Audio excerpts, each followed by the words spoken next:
Hello, hello. Starting alive. Oh, I think I do see that the sound is working.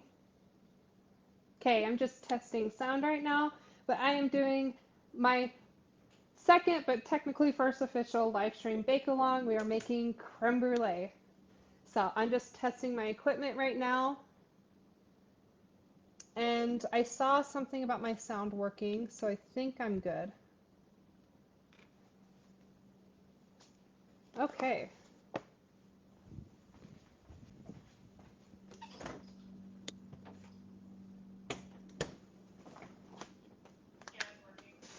You can hear me? Okay. Thank you. Okay, bye. Okay.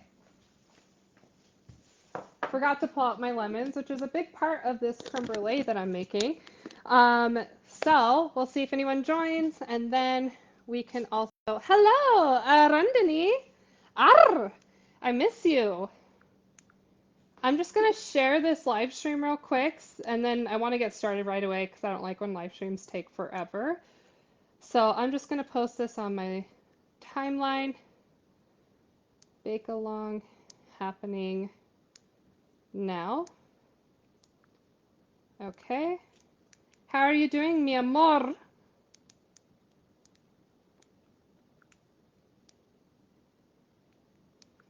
Okay, so I just shared that to my timeline so we can get started.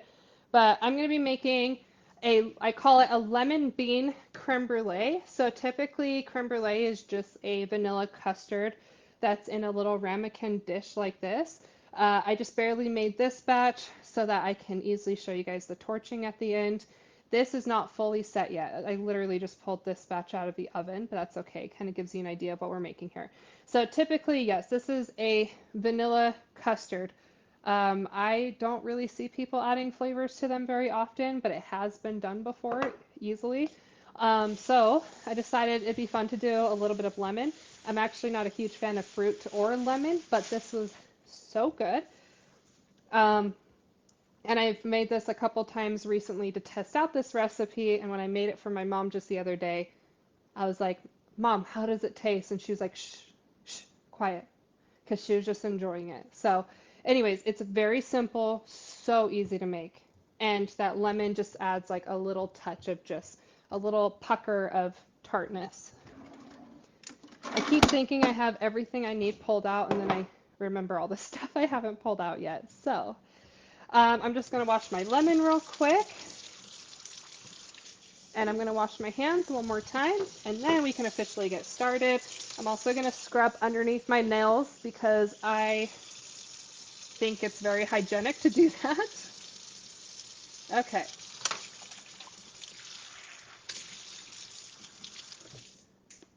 Okay.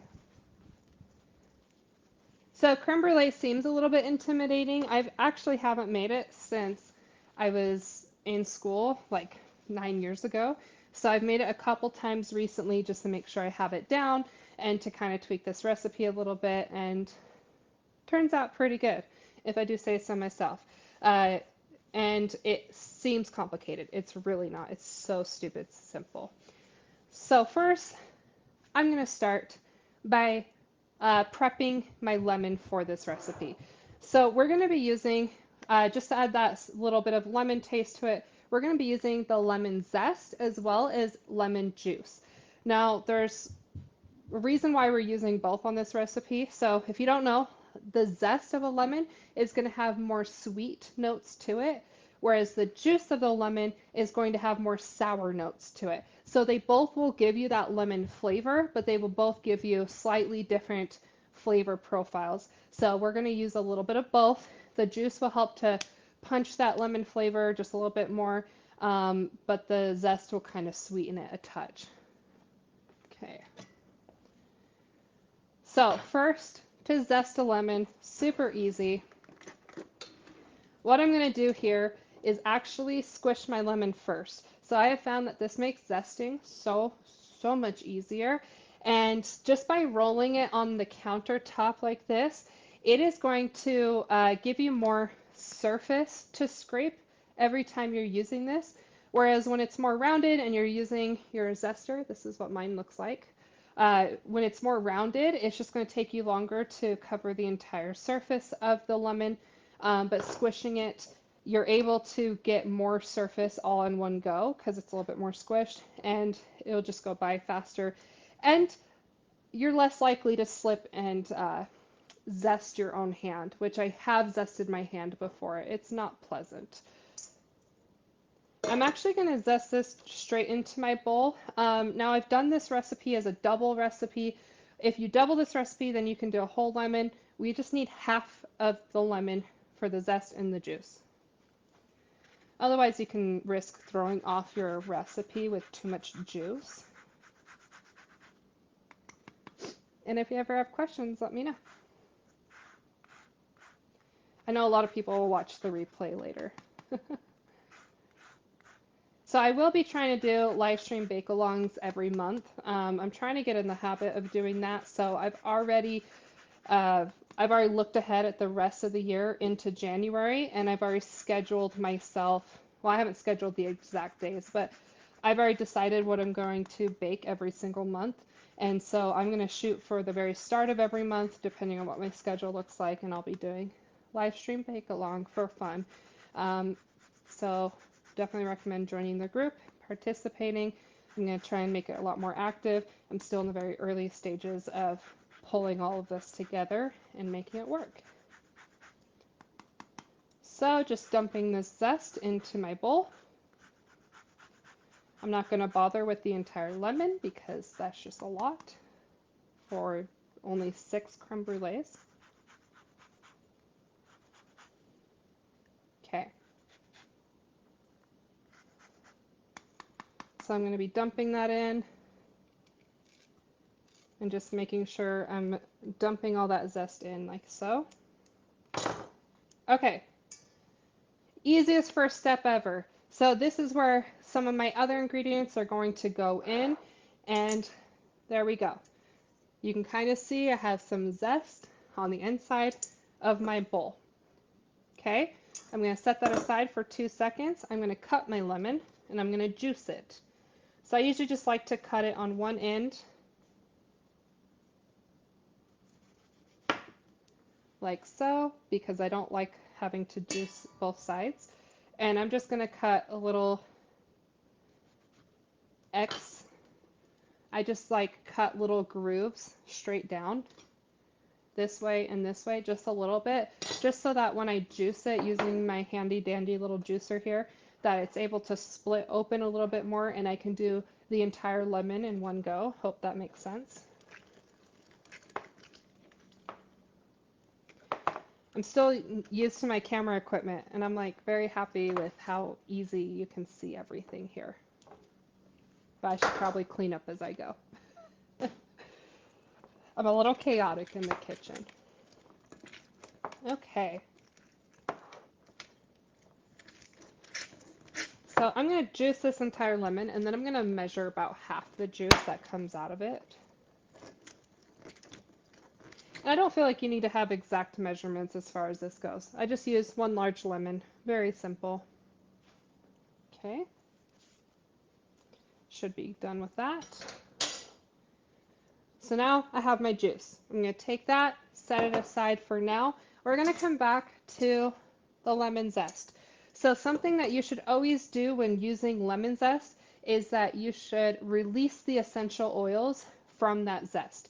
So we are going to rub sugar into it. So before, like it says in the instructions, typically when you make just regular creme brulee, you would do your sugar, you would do your egg yolks, you would do your salt, and you would just whisk all those ingredients together. Before I add the egg yolks, before I add the salt, I am just going to add sugar to the zest, and we're going to rub those together to release the oils. I thought I already had this pulled down. Okay. Luckily, just about everything is within reach.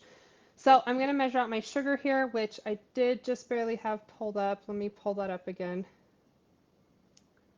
There we go. Okay. So this is going to make 6 ramekins. It's going to make 6 creme brulees, roughly, depending on how you fill them. You could do slightly more filled and do 5 of them. You could probably stretch it out to 8 if you wanted them really thin. I'm just using pretty standard size ramekin dishes. I believe these are about 4 ounces or so. Okay, so I'm bouncing around a little bit, don't mind that. Okay, so I'm just going to measure out my sugar, which for this recipe to do 6 of those ramekins is going to be 105 grams. I like to measure everything in grams because you're going to get much more precise measurements. I don't like cup measurements. It's going to be off every single time. It's not going to be precise. So sorry if you're not a big fan of measurement or measuring your ingredients in grams. That's how I like to do all my recipes. Okay, now that I have my sugar and my zest all in a bowl, I'm just going to rub that. And don't mind me looking over because I have to make sure that I'm not getting any comments on the right because I've got my laptop connected to my camera. Okay. I usually like to put on gloves for this part just because it's easy to clean up right afterwards, but I have my hands pretty clean right now and I'm just going to go right into it because I don't want to go grab gloves and I'm probably going to eat most of these anyways. So as I'm rubbing the sugar and the zest together, I can smell the burst of lemon coming out of the zest. It really does release some of those essential oils. So you're going to get more flavor out of the zest by doing this, and you're going to get more of that smell coming out as well. If you skip this step, then that zest is not going to do a whole lot in your recipe because the zest does get strained out later. Creme brulee is supposed to be a very soft and delicate, what do you call it? A very soft and delicate mixture. It's almost like a pudding consistency, so you don't want the texture of that zest in your creme brulee. Okay, I'm going to wash my hands real quick.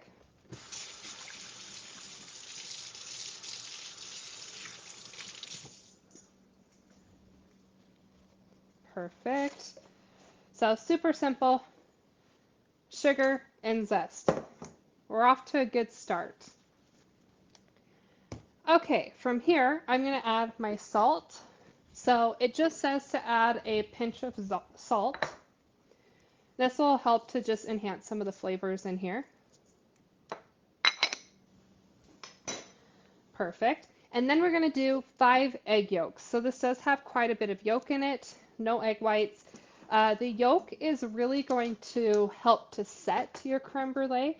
So this does get baked in a little water dish, and it is supposed to have a light jiggle in there.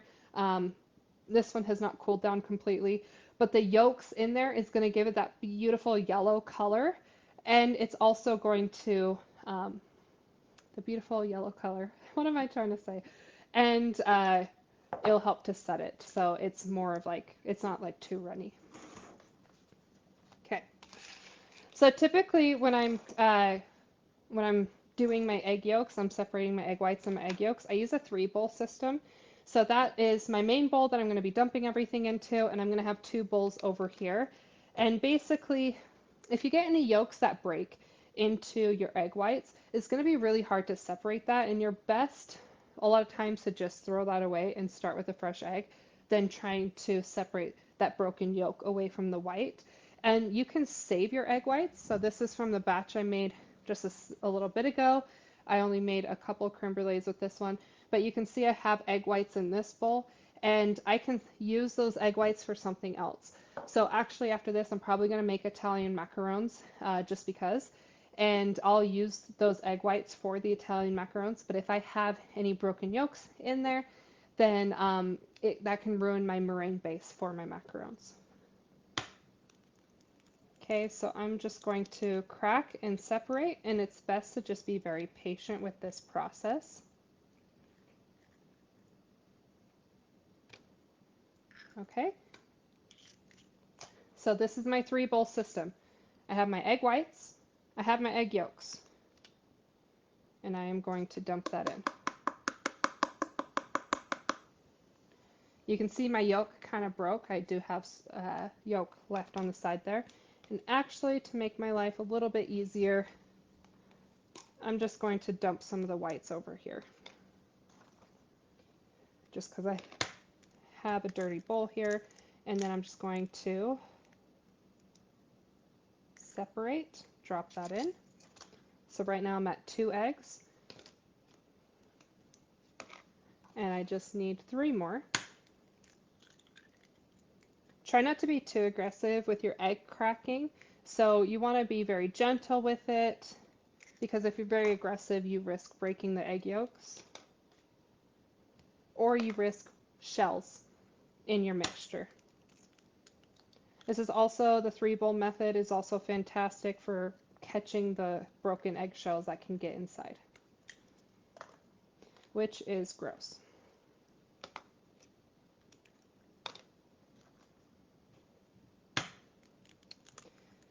Okay.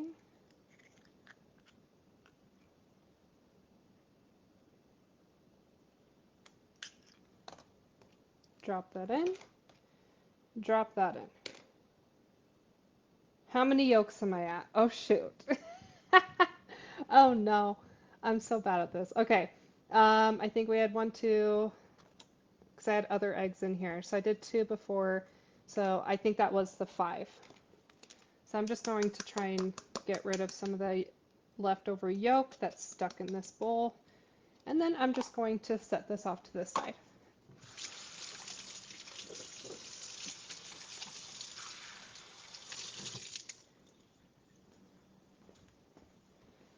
And I like to clean up my eggs right after. Set that off to the side. Okay, now I have my yolks in here. I have my salt, I have my sugar, I have my zest, and this is where I'm going to also add my juice. Let's see. And I'm just going to eyeball about half. That should be enough. Okay. So from here, I'm just going to lightly whisk this, all the ingredients together. You can see I have a beautiful mixture here. So a couple things are happening here. Basically, we're going to heat up some heavy cream, and we're going to pour the heavy cream into this mixture. But because the heavy cream will be heated up, we do risk scrambling the egg yolks that's in here when we go to pour the hot heavy cream in here. So it's always good to pre-whisk this, and by having the sugar and the other ingredients in here, it'll help to minimize the risk of scrambling your yolks. And it looks kind of funny, it looks chunky, but that's all the zest that's in there, plus all the little egg bits so far. Okay, so I'm just going to set that off to the side. And I'm just going to move some of my ingredients that I'm done with. Okay, set that off to the side. And this is for later. So from here, we're going to do 480 grams of heavy cream. So it's quite a bit of heavy cream here. 480 is going to be just over a pound of heavy cream.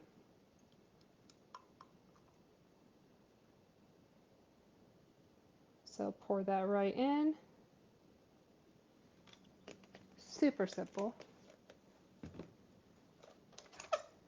Okay, so a lot of times if you look at creme brulee recipes, what they do is they actually have you use vanilla bean pods, and you put your vanilla beans, your vanilla bean pods into the heavy cream at this point, and then you bring this milk, sorry, the heavy cream to almost a boil, and basically that will, just like the zest, it will help to kind of release the flavors, and I think it's called steep. It's going to steep your heavy cream in that vanilla flavor. I am not rich enough to have vanilla bean pods, like full-blown pods. Those are crazy expensive. I'm not here for that. So we're just going to use vanilla bean paste. Now it does say to add it in later. I'm just going to add it in now because I don't think it's going to make that much of a difference. So for this recipe, we're going to do 1 teaspoon of vanilla bean paste. And I'm using an extra fancy vanilla bean paste. I don't remember where I got it. I think it was a freebie somewhere. But this is Nielsen Mossy. And I am using Madagascar Bourbon pure vanilla bean paste. Very fancy. Still not as fancy as like straight from the pod. This is harvested. Now, if you don't have vanilla bean paste, it's something that I have a hard time justifying buying. Uh, this, again, I think I got from as like a freebie somewhere. If you don't have this and you're not ready to buy a very expensive thing of vanilla bean paste, you can just use vanilla extract. And I would just use probably the same amount of, same measurement as what it calls for here, 1 teaspoon. It'll still add like a nice vanilla taste to your creme brulee. This is just such a delicate pudding that having something very fancy like the vanilla bean paste is just going to really help to accentuate that like nice, soft flavor profile that's in the brulee. Now, mind you, we're also adding lemon juice, lemon zest, so this probably doesn't need that vanilla bean paste. I liked the idea of still using vanilla bean with the lemon, just because I thought they'd pair well together, but that's why I didn't go too heavy-handed on the lemon part of this, because I just want a touch, like a kiss of lemon flavor. And I've already tested it out. I like the balance there. So, okay. So we have heavy cream, and I have vanilla bean paste, and I have it in a pot, and I'm just going to place this on my stove top. Now you have to be so careful, and let's hope I don't mess up on camera, because I do this all the time. So so when you put heavy cream, milk, anything like that, and put it on your stove top, and you go to scald your milk or you go to heat this up, you risk making a huge mess. So basically, as soon as like heavy cream and milk starts to come to a boil, it will immediately start expanding and it will boil over and out of your pot and it will go everywhere. So the moment you see that it's starting to just create little tiny bubbles on the outside, you're done. Pull it off the heat. Otherwise, you're going to make a mess. So I'm just going to place this on my stovetop right over here, and I'm just going to turn this up. I do have an induction stovetop, which is twice as fast as a regular stovetop. It is crazy fast how much it heats up, which I absolutely love. But sometimes I'm still not used to how fast it is, and I overboil things all the time. So I'm just going to move some stuff out of the way while we heat that up because it will still take a little second to get there. And I like to work with a clean surface whenever possible. Okay, so already we're almost ready to put this in the oven. It's so easy. So from here, I've already prepped my ramekins. Here's my ramekins. Super easy. So all I did here, before I put my ramekins in my dish, you can use a regular casserole dish, but I don't cook regular food in my kitchen. I mostly just bake. So I don't have casserole dishes in here. So I am using just a regular cake pan, like a quarter sheet cake pan. So what I did here, this is what I recommend, is taking paper towel and putting a paper towel down at the bottom here, and then put your ramekins over the top. I gotta make sure I'm keeping an eye on my heavy cream. Now, by doing that paper towel, it will keep your ramekins from sliding all over the place because we do have to fill this bake pan up with hot water, and we're going to be cooking these in a water bath. And if you don't have that paper towel at the bottom, these ramekins are just going to slide all over the place in the pan. I've already tried it. It was annoying, and I've learned my lesson after the first time. Okay, double check this. I can tell it's starting to heat up, but we're not there just yet. So this early on, maybe before all this comes together, is a good time to prep your ramekins. So paper towel in a dish, put all your ramekins down. This recipe, as I mentioned before, is going to make 6. Okay? And besides that, you're going to need something like this. I use a large measuring cup with a handle, with a spout. this is going to be to put your mixture in, and we are going to evenly distribute this between all the ramekins. So having that spout is essential. And then I use a fine mesh sieve or sifter. I like the fine mesh because it's going to catch all the zest pieces, and it's going to catch all the little egg bits that are in our mixture, and it's just going to make it very smooth and pretty. Okay. I can see it's getting ever so slightly frothy on top, so I need to prep for this. So I'm going to have my mixture ready to go. Remember that this mixture here is my egg yolks, my sugar, my lemon juice, and my lemon zest, and salt. Okay, so close to pulling that off the heat.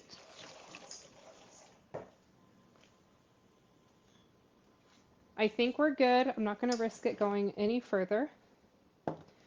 Okay, so what you're going to do here, I need to make sure I don't burn my countertop, but it is induction, so I don't think it's going to be that hot on bottom.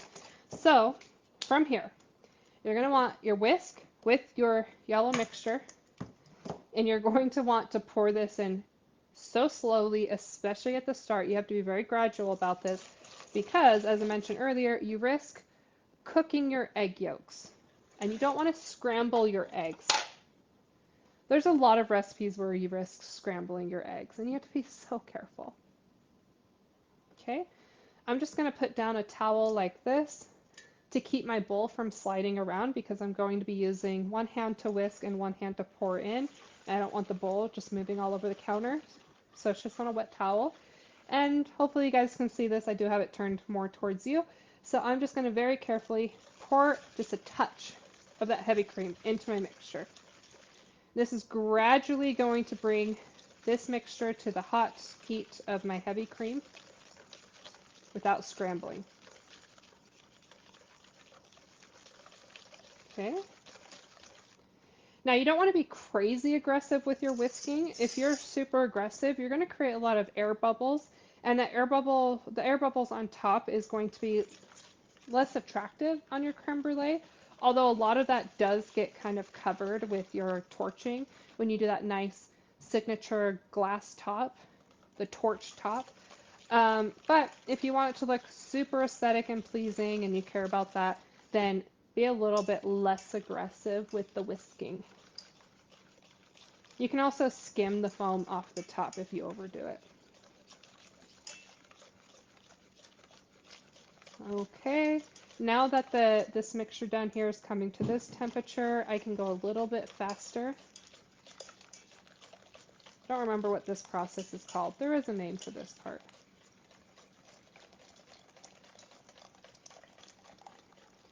Okay, some of my vanilla beans are stuck at the bottom. We do not waste vanilla beans in this house.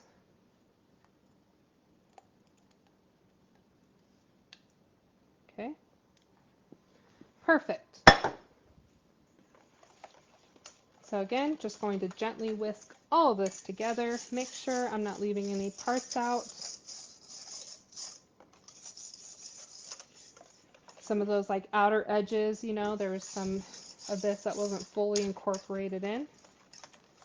Lightly whisk that all together. Okay, set that off to the side.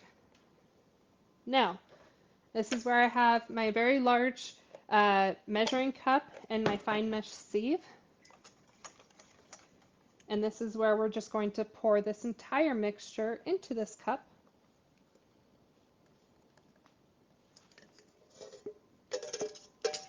And just make sure I'm not wasting too much.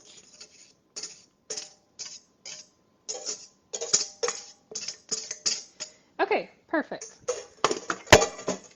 So from here, actually I don't even know if we need a spatula. So some of this is having a hard time going through the sifter. That's fine. I'm just going to help to kind of coax it through, just because there's a lot of that zest that's coating the inside of the sifter now and some of those egg bits. Some of the liquid is just having a hard time working through everything that's in the way. Think of like a clogged drain. Okay.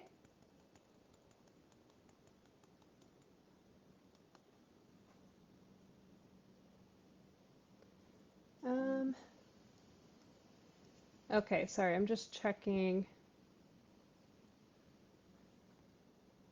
Said I had issues with my live stream, but it still seems to be going just fine. Okay, so you can see that as I sifted all that through and I have my nice liquid here, that I have so much left over here. I have all that zest and egg bits and all of that, and we don't need this anymore. We've already gotten the flavor out of the zest, and we don't want the texture getting in here. So this, at this point, can be discarded. Okay? And clean up our surface. Now I'm going to bring this back into play. This is our dish with all of our little ramekins, and I'm going to evenly pour this into this. Now, what I like to do is I will pour a small amount in each one first, and then I gradually add to each one to get them as even as possible because I just like when they're a little bit more even. So I'm just going to pour, typically with these, like they do have a little bit of a line on the inside, so it can kind of help you to decide where to go. So I believe I can fill all of these to the line, but just in case I can't, I'm just going to stop right below that line in each dish, and then I'll gauge how much I have left over, and I'll go back and just fill up the rest with whatever I have left over. Sorry, I feel like I'm running out, and I still have 3 more to fill. Okay. And I think this is just enough to stretch. And I don't like waste, so I am going to use a spatula here. And I'm just going to make sure I fill up that last ramekin, and they all look pretty even on the first go.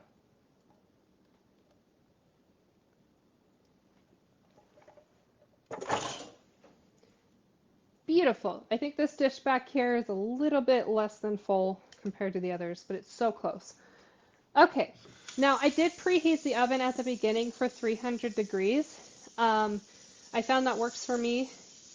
You might have to make some adjustments, but I think that's a pretty good temperature. There's certain recipes, like cake recipes, that are really sensitive to altitude. And if you don't know, I'm in a very high altitude in Utah. I'm at, I think, somewhere around 3,000 feet above sea level. So when it comes to cakes, I especially do have to make adjustments to my recipes to adjust for that high altitude. And so there's that. But when it comes to something a little bit less delicate, like creme brulee, we're just setting the creme brulee. It's not rising. We don't have to worry about it rising and then deflating, stuff like that. You tend to not have to care about the exact temperature you're using. So 300 should be good for everybody. You might want to experiment with that, but you shouldn't have major issues because we're not baking these until they brown on top. We're just baking these until they set. And then we're going to be adding a nice little glass top. Okay, so you can do boiling water here. I'm not going to do boiling water. Let me just rinse out this dish. So, okay, with this recipe, a lot of people online with other recipes will say use boiling water. I've used boiling water and just really hot water from my sink. That's why I let the water run for a minute so it could really heat up. And I think it works just fine both ways. Just make sure it's hot, you know? Okay, so I'm just going to very carefully, I don't want to pour this water into my ramekins. I want to pour this water around my ramekins. In fact, I'm going to move the dishes out of the way just a touch, just to be more careful. And this is where having a controlled spout is going to be very essential. And I'm just going to, you can see I have water pouring out the side back here. I found if my measuring cup is too full, even with the spout, it tends to kind of dribble down the front of the cup. But as it gets a little bit more empty, it's easier to control. It's kind of annoying that way. Okay. So when you pour this hot water, or boiling water if you want to take the time to boil your water, when you pour it into your full dish, you want it to be about halfway up the side of your ramekins. You don't want this too crazy full. If you overdo it, like even this full, just halfway up the side of my ramekins, it's going to be hard to get this in and out of the oven without that water and the creme brulees and everything just sloshing about, and you risk getting water into your ramekins. So just be very, very careful. You don't need to overfill it. Just go about halfway up. And make sure you have a deep enough dish that can actually hold that much liquid without getting everywhere. Okay, so close to finishing, at least my portion. So I've got my ramekins. They're sitting on a towel. They're sitting in a hot water bath. This is going in the oven. It's already preheated at 300 degrees. And I'm just going to be very careful placing this into my oven.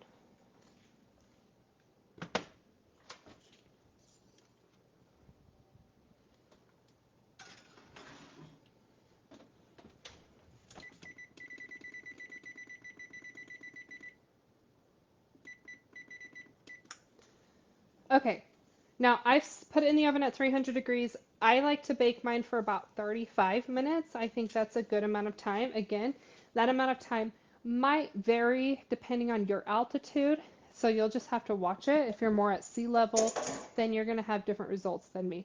We're not looking for the top to be browned. We're just looking for it to jiggle. So you can probably see here, hopefully the camera can pick this up. It's a pretty good camera. But you want it to jiggle in the middle. So I think you can very lightly see it jiggling even from there. Yeah, maybe a little bit. It's hard because yeah, see, it's trying to like completely slosh out now. This is not fully set in the fridge, so that doesn't help. But basically, yes, you want it to be a little bit set on the outside edges, and you want the inside of this creme brulee to jiggle because remember, it's a very soft, very delicate pudding. So, very slight jiggle. This one's been sitting out as an example. I'm going to get one that's been sitting in the fridge for longer, is more chilled, and I'll show you the end result of this creme brulee that we're making.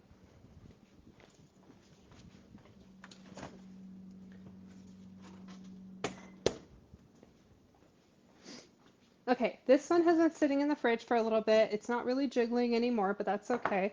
It only should jiggle when it's warm, but once it sets, it shouldn't really jiggle like that. So you can see with this one, it has a lot more bubbles on the surface, more foam on the surface because I was whisking a little bit more vigorously when I was making this batch.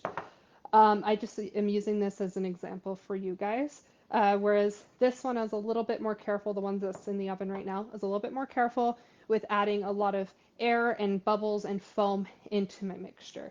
So you would be able to see quite a bit of a difference between the two. Now, when you pull your creme brulees out of the oven, after the 35 minutes of baking, you do need to allow it to set in the fridge. So what you would do, because I don't want to sit here on a live stream for a couple hours to show you the entire process. So you'll just have to take my word for it what to do here. But basically, I would pull these creme brulees out of the oven after 35 minutes. I would pull the ramekin dishes out of that water bath, okay? Take all of your ramekins, pop them in the fridge. They need to sit in the fridge for at least 2 hours to fully set, or you can let them sit for it's up to 3 days. So you can do this in advance. Let's say you have like a dinner party or something like that, and you're trying to prep as much as possible. You can make these up to 3 days in advance, and they can just sit in the fridge as is, which is totally great because there's been many times where I do need to make stuff in advance for parties. I make a lot of desserts for my family.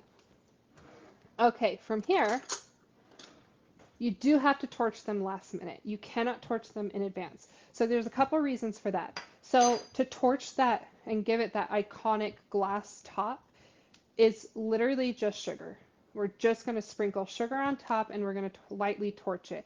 Now here's the problem. Sugar is hygroscopic, and that means that it absorbs moisture from the air. So after we've torched it and it sets, it'll only stay like that for a while.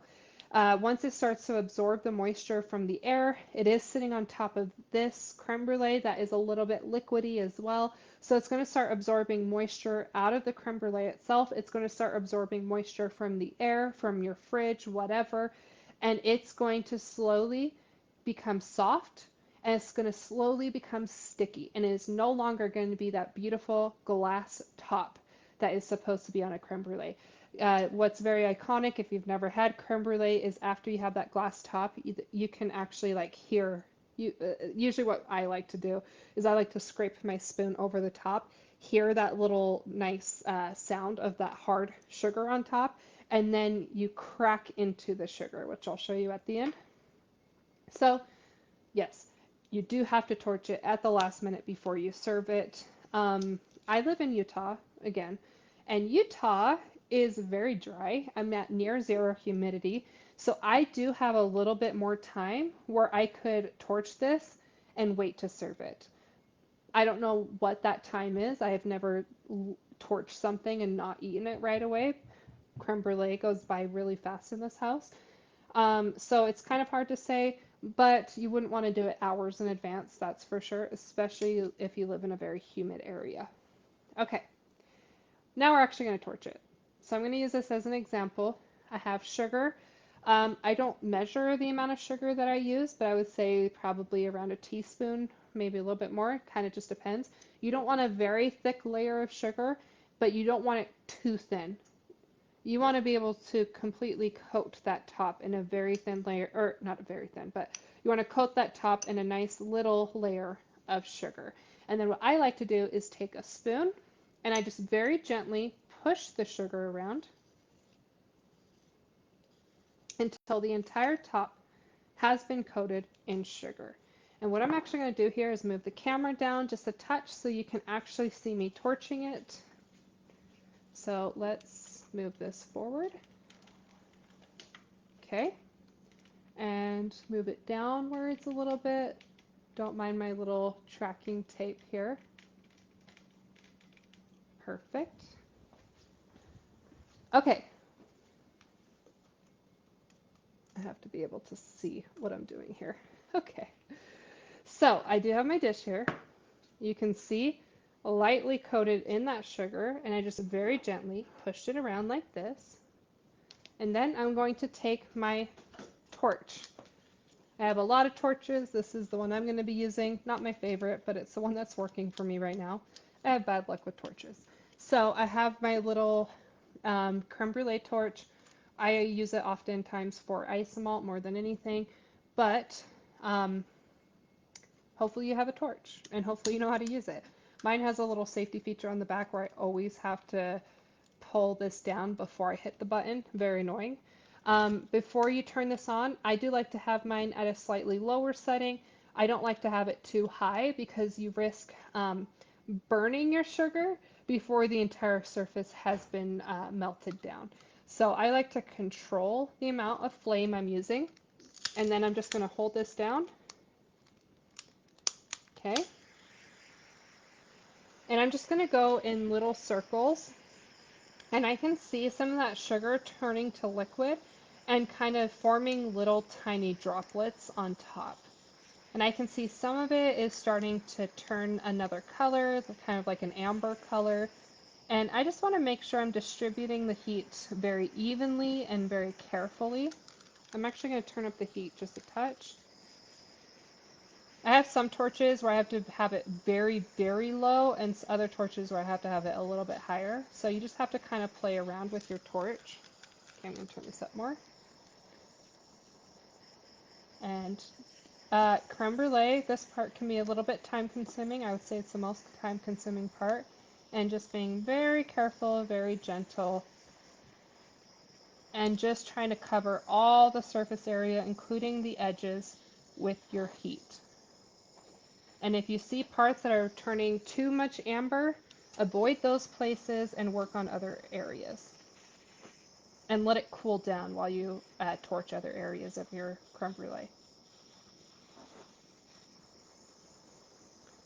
Sometimes it can help to kind of pull away your torch and not have it too close. You'll kind of get comfortable. After you torch a few tops, you'll get more comfortable and more familiar with what works best for you. But again, just kind of going around in circles and being very careful not to overheat it. I probably went a little bit heavy-handed on the sugar, and that's fine. You can see a lot of that sugar is pooling in the middle. It's a beautiful color, a little dark, but not terrible. It's still definitely edible. Okay, now I'm to the point where I need to stop for sure. So this is a little bit darker than I probably would normally go, but you can see how beautiful that is. That is amazing.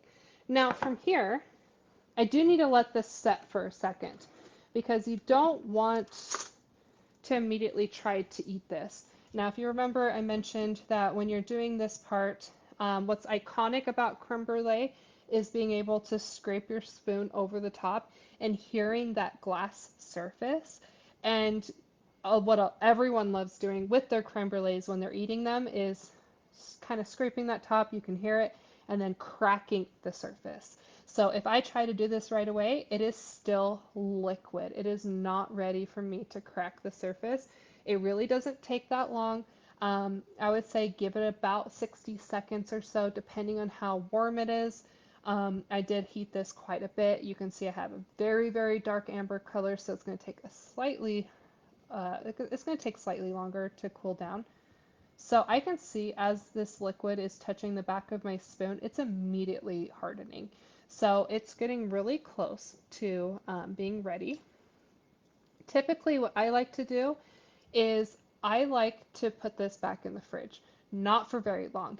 Now you can wait for like 1, 2, maybe a couple minutes, and then the surface will turn to that glass and you'll be able to crack it. However, because I spent so long torching the entire surface, so um, the surface of the creme brulee underneath that glass is going to be warm, whereas the rest of the creme brulee at the base of this is going to be cold because it's been chilling in the fridge for a minimum of 2 hours. So you're going to have various temperatures on the inside, which is not terrible, but typically what I like to do is once I've torched this, I put it back in the fridge for a little bit, maybe like at least 10 minutes, and then the surface of the creme brulee underneath has a chance to cool down as well, unless you like the various temperatures. I don't think that's unappealing. I think that still sounds delicious. It just kind of depends on your preference. So I am going to check this. It's not quite to that glass surface. I'm actually ever so slightly able to indent the surface, so you can see how quickly it comes together. And I'm just going to give this a touch longer, and we will try to get that nice surface. And the headphones for me talking to you guys is in my, or the mic for me talking to you guys is in my headphones. So we're going to bring this nice and close. That's not quite done yet, but the edges should be. Do you hear that? I actually don't know which side the mic is on. Beautiful. Okay, can I give that another second? But we're basically pretty close to finishing. This one has not chilled in the fridge hardly at all, so you can see how jiggly it is. I just want to show more of a close-up now that we're at a downwards angle. That is so soupy, so watery. It should not be like that. This needed to sit in the fridge for at least 2 hours. It probably sat in the fridge for like 20 to 30 minutes. And then I pulled it out and was using it as an example. This one is a little bit more set than this one is. Okay, try this again. I've got a big spoon here.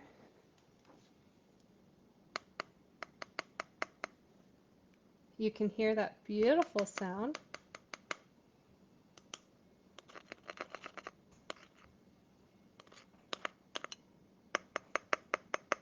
I just love doing that every single time. Okay, now time for the iconic crack.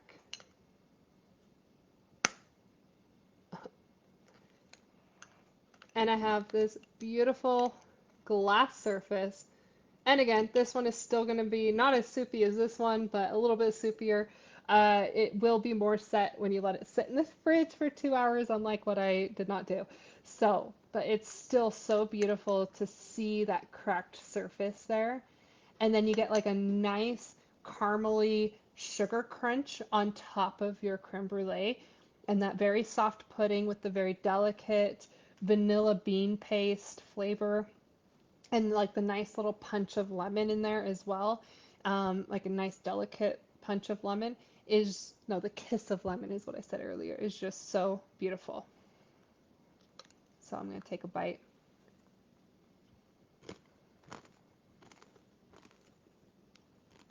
There's some lovely ASMR of me chewing on my food. I'm sure you guys appreciate that. I can't move the camera that much. But there you go. Creme brulee. Beautiful, easy, simple. You can make it so much faster if you're not chatting like I am. And good luck, you guys, and I hope you guys have a great month or week or whatever. I'll start doing these more regularly, and happy baking.